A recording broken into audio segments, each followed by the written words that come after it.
दोस्तों, बिहार वन विभाग में एक काफ़ी शानदार भर्ती निकाली गई है वन क्षेत्र अधिकारी के पदों पर, जिसके लिए ऑनलाइन आवेदन की जो प्रक्रिया है ना शुरू हो चुकी है। इस वीडियो में मैं आपको स्टेप बाय स्टेप प्रोसेस बताने जा रहा हूं कि कैसे इस भर्ती का फॉर्म आपको भरना है, ताकि आपको फॉर्म भरने में किसी भी प्रकार की कोई समस्या या किसी भी प्रकार की कोई मिस्टेक उत्पन्न ना होगी।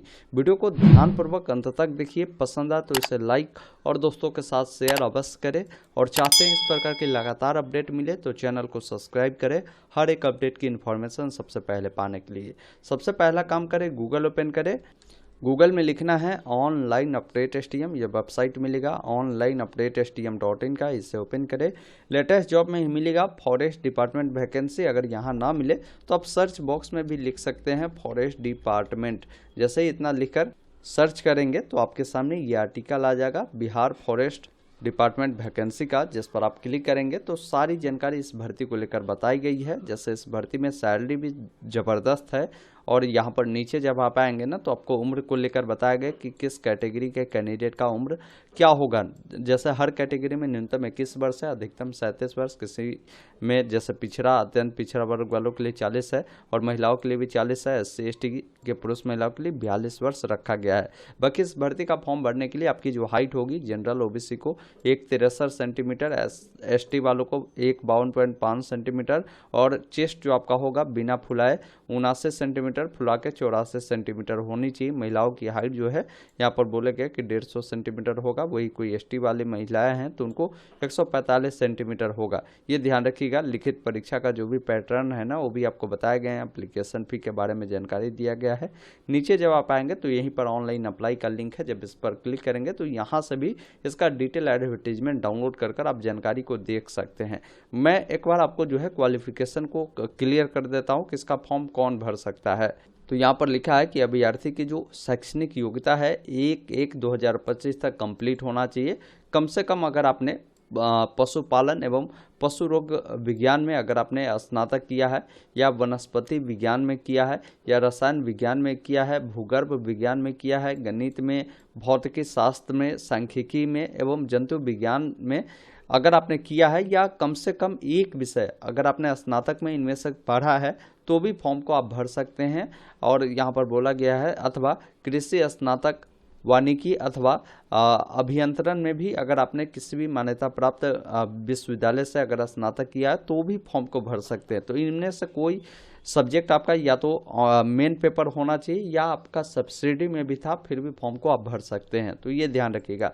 बाकी फॉर्म भरने के लिए यहाँ पर ऑप्शन मिलता है रजिस्ट्रेशन का, जिस पर आपको क्लिक करना है। नीचे आना है, यहाँ पर जब आप आएंगे ना तो आई एग्री वाले विकल्प पर क्लिक कर एक ऑप्शन मिलता है proceed for registration and payment का, जिस पर आपको क्लिक करना है। यहाँ पर सबसे पहला है कि आपको रजिस्ट्रेशन करना है। तो डायरेक्ट रिक्रूटमेंट पर क्लिक करेंगे तो आपके सामने ये डिटेल आएगा, जिसमें आपका जो भी फर्स्ट नेम है ना, जैसे किसी का नाम राम कुमार है तो राम फर्स्ट नेम, और मिडिल नेम उनका कुछ नहीं होगा, सरनेम उनका कुमार हो जाएगा। किसी का नाम राम कुमार शर्मा है तो first name Ram, middle name Kumar और शर्मा लास्ट नेम हो जाएगा। नेशनलिटी में आपको इंडियन चुनना है। आपको अपना मोबाइल नंबर डालना है। आपका जो भी ईमेल आईडी है अपना ईमेल आईडी डालेंगे।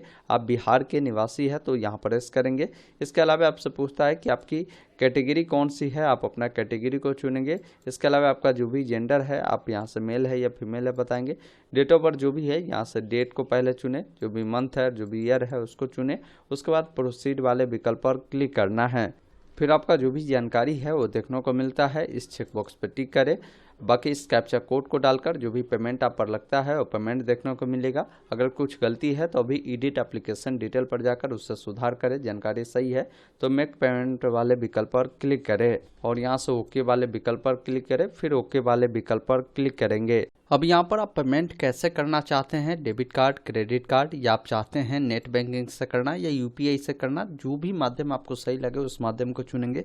कार्ड से करना है तो अपना कार्ड नंबर, कार्ड किनके नाम से है, मंथ, ईयर, CVV को डालकर यहाँ से पे नाउ पर क्लिक करेंगे और पेमेंट प्रक्रिया को पूरा करेंगे। और इसका पेमेंट का स्लिप भी आपको मिलेगा। चलिए मैं पेमेंट प्रक्रिया को पूरा करता हूँ। इस प्रकार देखेंगे पेमेंट प्रक्रिया पूरा हो गया है। अब इसका अगर आपको स्लिप लेना है ना तो देखिए ऑप्शन मिलता है डाउनलोड पेमेंट रिसिप्ट का, जिस पर क्लिक कर स्लिप ले सकते हैं। अब बहुत सारे कैंडिडेट को मैं देखता हूं कि रजिस्ट्रेशन कर लेते हैं, तब जाकर उनको पता चलता है कि हमारा डिटेल जो है गलत हो चुका है। तो वैसे स्थिति में आपको दोबारा से रजिस्ट्रेशन करना होगा। ये रजिस्ट्रेशन को कैंसिल करेंगे तो इसका पैसा रिफंड नहीं होगा, ये ध्यान रखिएगा। अगर आपका सारा डिटेल सही है, फॉर्म को भरना चाहते हैं, तो एक ऑप्शन मिलता है proceed to fill application form, जिस पर क्लिक करना है। उसके बाद आपके सामने गाइडलाइन आएगा, आपको सिंपली इस चेक बॉक्स पर टिक करना है। नीचे में एक ऑप्शन मिलता है proceed to fill application form, जिस पर क्लिक करना है। उसके बाद आपके सामने आपका एप्लीकेशन फॉर्म खुलेगा, जिसमें आपकी कुछ बेसिक जानकारी पहले से ही फिलअप रहेगा। यहाँ पर आपको अपने पिताजी का नाम लिखना है, माताजी का नाम लिखना है। आपकी शादी हो चुकी है तो मैरिड अन्यथा अनमैरिड वाले विकल्प पर क्लिक करेंगे। यहाँ पर आइडेंटिटी कार्ड में कोई एक डॉक्यूमेंट दे सकते हैं, जिसमें Aadhaar card, voter ID card, PAN card, जो भी देना चाहते हैं उस आईडी कार्ड नंबर को यहाँ पर आपको डालना है। आपके बॉडी में कोई ऐसा निशान हो जो कटा का हो, जला का हो, उसके बारे में लिखेंगे, नहीं तो नो मार्क आप लिख सकते हैं। फिर यहाँ पर पूछता है कि अगर आप फ्रीडम फाइटर वर्ड से बिलोंग करते हैं तो यस करें, नहीं तो नहीं वाले विकल्प पर क्लिक करें। अब यहाँ पर क्या है ना कि क्वालिफिकेशन की जानकारी देनी है। तो क्वालिफिकेशन में सबसे पहला काम करना है कि मैट्रिक के बारे में आपको जानकारी देना है कि मैट्रिक आपने किस बोर्ड से या किस इंस्टीट्यूट से किया था, आप लिख सकते हैं। अगर मान लीजिए बिहार बोर्ड से होंगे तो यहाँ पर BSCB पटना लिखेंगे। जो भी आपके मैट्रिक के सर्टिफिकेट होगा ना, उस पर एक सर्टिफिकेट नंबर मेंशन होता है, उस सर्टिफिकेट नंबर को देंगे और सर्टिफिकेट कब इशू किया गया है और डेट, मंथ और ईयर को यहाँ पर डालेंगे।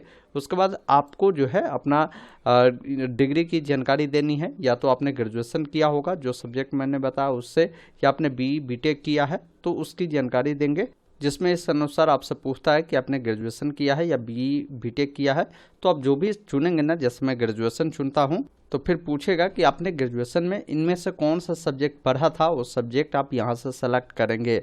इस अनुसार मैं जो है यहाँ से अपना सब्जेक्ट ग्रेजुएशन का सिलेक्ट करता हूँ। उसके बाद क्या है कि आपने जिस भी यूनिवर्सिटी से पढ़ाई किया था उसका नाम लिखेंगे, जो भी सर्टिफिकेट नंबर है वो बताएंगे, सर्टिफिकेट कब इशू किया गया, डेट, मंथ, ईयर को यहाँ पर डालेंगे।